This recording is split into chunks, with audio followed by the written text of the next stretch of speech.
Welcome back to the Word Room. I'm so glad you're here. We are going chapter by chapter through the entire Bible, breaking down the summary of each chapter, some key takeaways, and what it tells us about God. Today, we're on Genesis chapter 33, and we see that Esau meets with Jacob after vowing to kill him. Let's go.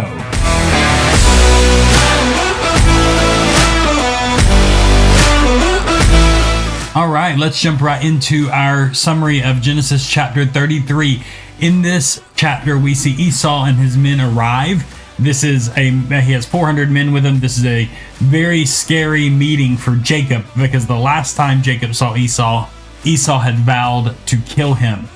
So Jacob approaches him very humbly. He bows down to Esau, but Esau instead ran and embraced him and hugged him and kissed him and wept and cried because he was thankful to see Jacob again. So Jacob was spared and Esau did not want to kill him anymore. Esau didn't want Jacob's gifts. Jacob had tried to send gifts. Esau didn't want them. Offered for Jacob to keep the gifts because Esau had plenty. Esau had been blessed. Even though he didn't have the birthright, even though Esau did not get the inheritance, Esau was still blessed because he was a child of Isaac.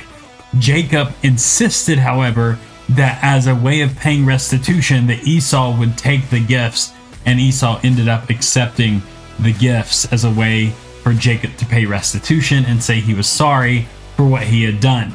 Then we see that Jacob ends up settling near Shechem and builds an altar there to worship God. Now, that's the summary of the chapter, but let's talk about some key takeaways from this chapter.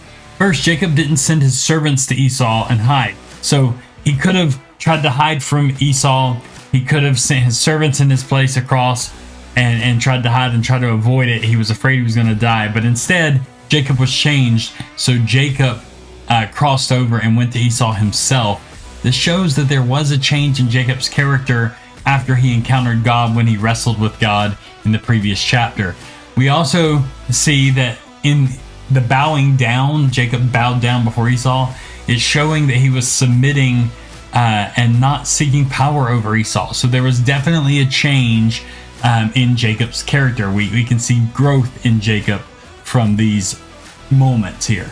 We can also see that God had worked in Esau through the years.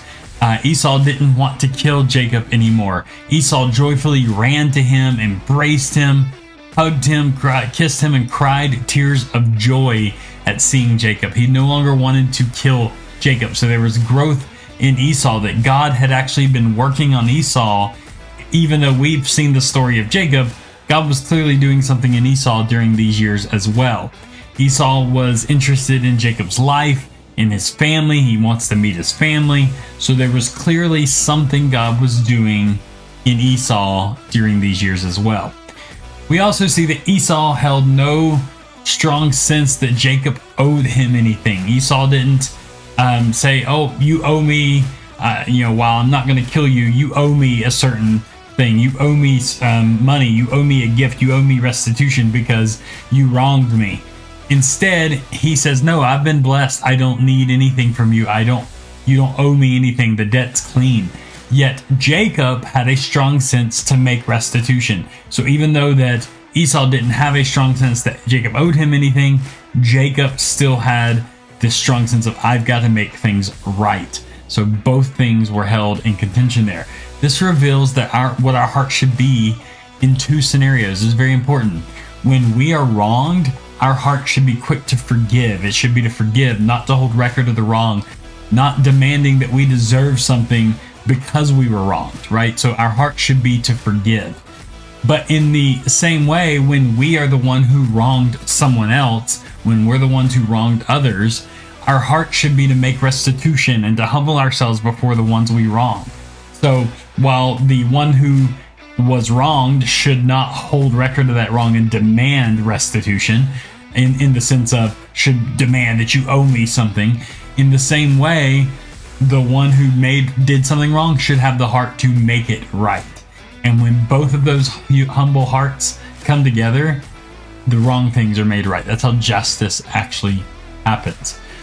We also see that while Jacob has been renamed Israel, he's had this change. He's been changed as a man. He's not the same person. God is clearly doing something in Jacob.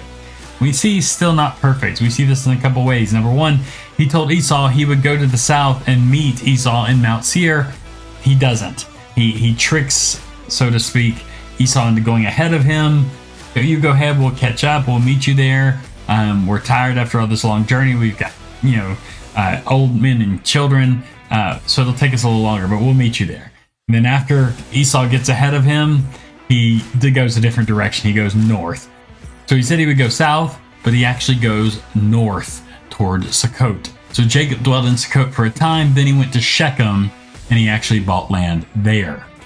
God had told him to return to the promised land, Canaan, but had indicated he wanted Jacob to return to Bethel. You can see that back in Genesis 31. But Jacob didn't go to Bethel. He went to Shechem and camped out there.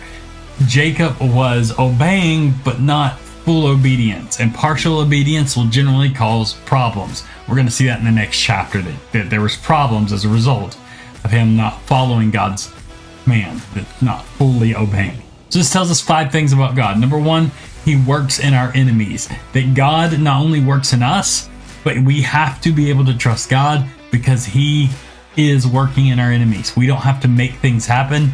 God can make it happen in our enemies. 2, he changes hearts. He changes our hearts. He changed Jacob's heart.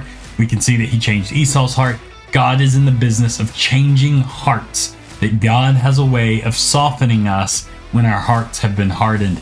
Also, he requires obedience. Now we see this in the fact that he told Jacob to go certain places. He told him to go. Now Jacob didn't obey, and that's going to cause problems. And so God requires obedience, which when we don't obey, it's for our own good that we do, because when we don't, we generally create a mess, which we see in the next chapter. We also see that God shows mercy, that even though Jacob didn't deserve it, Jacob had wronged Esau. Jacob had done so many things wrong. Jacob had failed God, had disobeyed, but God continues to show mercy. And that leads us kind of to that last point, that God is faithful to his promise. That he promised that the covenant of Abraham and Isaac would flow to Jacob, and it is. Even though Jacob's not perfect, God is merciful, and he is faithful to that promise, even when we don't remain faithful to him. 5 things we learned about God. I hope you dig a little deeper in this chapter. Until next time.